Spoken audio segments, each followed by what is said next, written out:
The Illuminati. Still watching. Illuminati का नाम आजकल जहां भी सुना जाए, जहन में खुद ब खुद एक खुफिया आलमी तंजीम, दुनिया की हुकूमतों पर काबिज अशराफिया, मशहूर शख्सियात के जिस्मों पर छुपे फरिश्तों के निशान और नई आलमी निज़ाम न्यू वर्ल्ड ऑर्डर की साजिशों की तस्वीर उभरती है। यूट्यूब पर मौजूद हज़ारों वीडियोस, हॉलीवुड की फिल्में और सोशल मीडिया पर गर्दिश करने वाली पोस्ट्स इस ख्याल को इतना ताकतवर बना चुकी हैं कि हकीकत और अफसाने की लकीर मुकम्मल तौर पर मिट चुकी है। लेकिन अगर हम तारीख के औराक को गौर से पलटें तो हमें एक बिल्कुल मुख्तलिफ कहानी मिलती है। एक ऐसी कहानी जो किसी आलमी साजिश से नहीं, बल्कि सिर्फ 7 साल यानी 1776 से 1783 तक चलने वाले एक छोटे से खुफिया ग्रोह की है, जिसका कयाम भी दुनिया पर कब्जा करने के लिए नहीं, बल्कि रोशन ख्याली यानी इनलाइटनमेंट के नज़रियात को फैलाने के लिए किया गया था। ये कहानी शुरू होती है 18वीं सदी के जर्मनी बवेरिया के एक छोटे से शहर इंगोलस्टेडेट से। ये वो ज़माना था जब यूरोप पर कैथोलिक चर्च की मजबूत पकड़ थी और साइंस, फलसफा और आज़ाद ख्याली को दबाने की कोशिशें की जाती थीं। इस शहर की जामिया यानी यूनिवर्सिटी ऑफ इंगोलस्टेडेट में एक शख्स पढ़ाता था जिसका नाम था एडम वाइशैप्ट। वाइशैप्ट खुद एक यसूई स्कूल में पला बढ़ा था, मगर बाद में चर्च की बालादस्ती और मजहबी जुनून से उसकी मायूसी इतनी बढ़ गई कि उसने एक ऐसी खुफिया तंजीम बनाने का फैसला किया जो अक्ल, साइंस और आज़ाद फिक्र को फरोग दे। 1 मई 1776 को उसने बंड ऑफ परफेक्टिबिलिस्ट्स यानी बंड देर परफेक्टिबिलिस्टन के नाम से एक सोसाइटी कायम की, जिसे बाद में इल्यूमिनाटन ऑर्डिंग कहा जाने लगा। ये नाम इल्यूमिनेटेड यानी रोशन ख्याल से बना था, यानी वो लोग जो अक्ल के नूर से रोशन हो। वाइशैप्ट का मकसद कोई दुनिया पर कब्जा करना नहीं था, बल्कि वो चाहता था कि लोग मजहबी जुनून, तवहुम परस्ती और जाहिलाना रसूमात से निकलकर इल्म और तनकीदी सोच की तरफ आएं। तंजीम का ढांचा बहुत ही मुनज़्ज़म और पुरस्रार था। वाइशैप्ट ने इसे फौजी तर्ज पर डिज़ाइन किया था, जिसमें मुख्तलिफ दर्जात यानी रैंक्स थे। एक नया रुकन पहले नोविस होता था, फिर मिनरवाल बनता था और फिर इल्यूमिनेटेड मिनरवाल के आला दर्जे तक पहुंचता था। हर दर्जे पर रुकन को नए राज बताए जाते थे और उसकी वफादारी को परखा जाता था। गुप्त पहचान और प्रतीक इस संगठन का सबसे दिलचस्प पहलू थे। वैशैप्ट ने खुद को स्पार्टकस का कोड नाम दिया, जो इतिहास का वो गुलाम था जिसने रोमन साम्राज्य के खिलाफ बगावत की थी। इसके अलावा सदस्यों को यूनानी इतिहास के नाम दिए गए। पत्र व्यवहार के लिए एक खास गुप्त लिपि साइफर इस्तेमाल की जाती थी, जिसे केवल वही लोग पढ़ सकते थे जो संगठन के अंदर थे। उनका मशहूर प्रतीक बुद्धि का उल्लू था, जो ज्ञान और समझदारी का प्रतीक है, ना कि कोई शैतानी या गुप्त वैश्विक ताकत। हालांकि इस संगठन के सदस्यों की संख्या कभी भी कुछ हजार से ज़्यादा नहीं हुई, लेकिन उनमें कुछ प्रभावशाली लोग भी शामिल हो गए। उनमें जोहान वुल्फगैंग वॉन गोएथे जैसे महान जर्मन लेखक और कई ड्यूक और प्रोफेसर शामिल थे। ये सभी लोग ज्ञानोदय के दौर के विचारक थे, जो चर्च की सर्वोच्चता और सामंतवादी व्यवस्था से तंग आ चुके थे। लेकिन ये गुप्त संगठन ज्यादा देर तक कायम न रह सका। बवेरिया के उस समय के शासक चार्ल्स थियोडोर को जब इस संगठन के अस्तित्व का पता चला, तो उन्होंने इसे अपनी सरकार के लिए खतरा समझ लिया। 1784 से 1787 के बीच उन्होंने कई आदेश जारी करके इल्यूमिनाती पर प्रतिबंध लगा दिया। पुलिस ने छापे मारे, गुप्त दस्तावेज जब्त किए और वैशैप्ट को विश्वविद्यालय से निकालकर देश से बाहर कर दिया गया। कई सदस्यों को कैद की सजाएं हुई और 1787 तक ये संगठन आधिकारिक तौर पर खत्म हो चुका था। अब यहाँ सवाल ये है कि अगर ये संगठन सिर्फ 7 साल तक चला और इसके सदस्यों की संख्या मुश्किल से 2000 थी, तो फिर आज दुनिया इल्यूमिनाटी के नाम से इतनी बड़ी वैश्विक साजिश का कल्पना क्यों करती है? इसका जवाब 18वीं सदी के अंत में आने वाले फ्रांसीसी क्रांति यानी फ्रेंच रेवोल्यूशन में छिपा है। जब फ्रांस में राजशाही का अंत हुआ, तो यूरोप के रूढ़िवादी धार्मिक समूहों ने इस क्रांति के पीछे इल्यूमिनाती का हाथ होने का प्रचार शुरू कर दिया। हालांकि उस समय तक इल्यूमिनाती लगभग खत्म हो चुके थे। ये पहला मौका था जब हकीकत की बजाय एक साजिश की कहानी लोगों के दिमागों में बैठने लगी। लेकिन इल्यूमिनाती की सबसे बड़ी पॉप कल्चर में बदलाव 20वीं सदी के अंत में आई।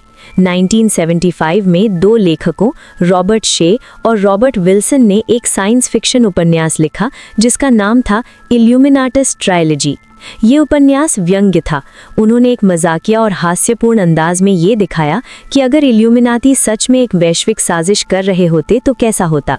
उन्होंने इसमें हर मशहूर साजिश सिद्धांत को मिला दिया, यूएफओ से लेकर फ्री मेसनरी तक, मगर लोगों ने इस व्यंग्य को गंभीरता से ले लिया। इसके बाद 1988 में मशहूर इतालवी लेखक अम्बेर्तो एको का उपन्यास फोकार्ट्स पेंडुलम आया, जिसने भी इस धारणा को और मजबूत किया। और फिर 2000 में डैन ब्राउन का उपन्यास एंजल्स एंड डीमंस आया, जो बेस्ट सेलर बन गया।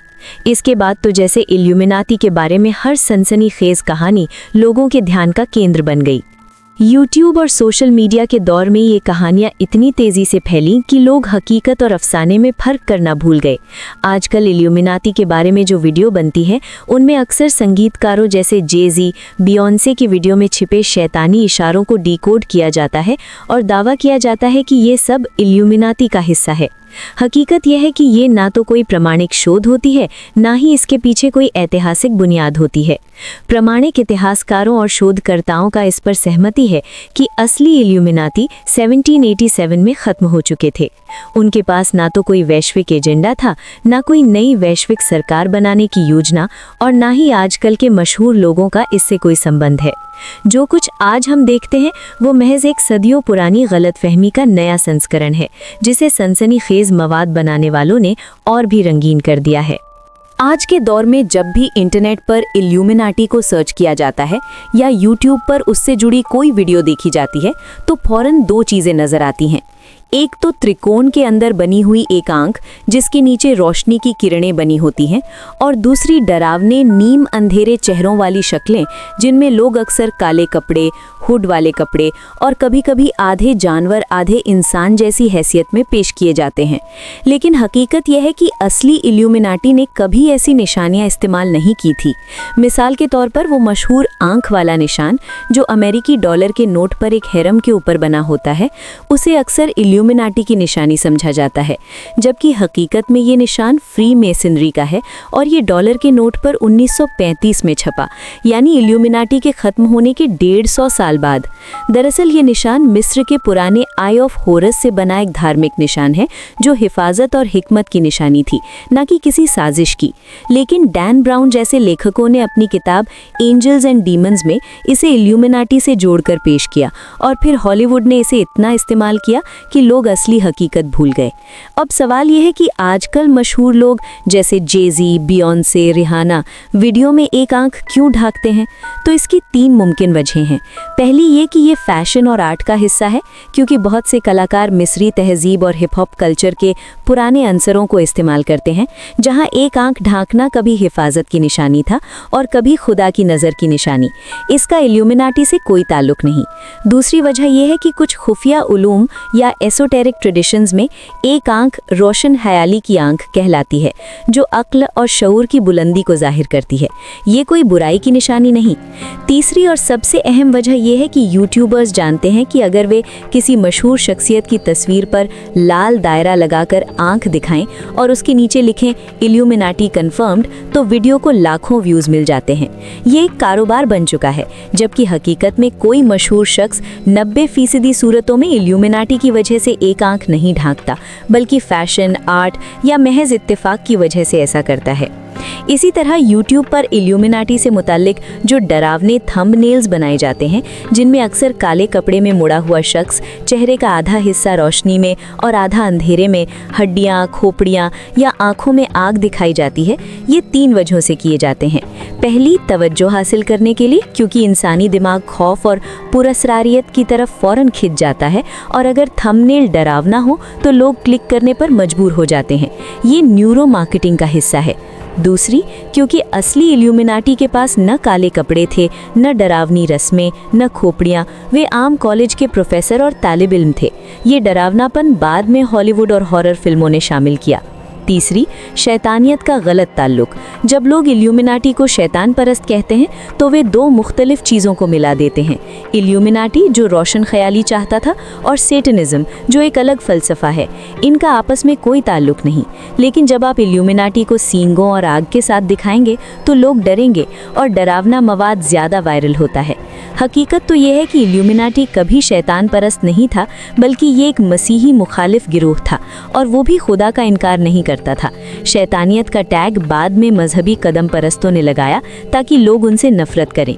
नतीजा ये है कि आज के इल्यूमिनाटी को एक पुरअसरार, डरावना और आलमी शरारत भरी ताकत के तौर पर पेश किया जा रहा है, जबकि हकीकत में ये 1787 में ख़त्म हो चुकी थी और जो कुछ आज दिखाया जा रहा है वो महज एक कारोबार, सनसनीखेज़ी और गलत फहमी के सिवा कुछ नहीं। तो दोस्तों, ये थी आज की वीडियो। इसी तरह की इंफॉर्मेटिव वीडियोस के लिए मेरे चैनल को सब्सक्राइब कर दें और वीडियो कैसी लगी कमेंट्स में ज़रूर बताइए।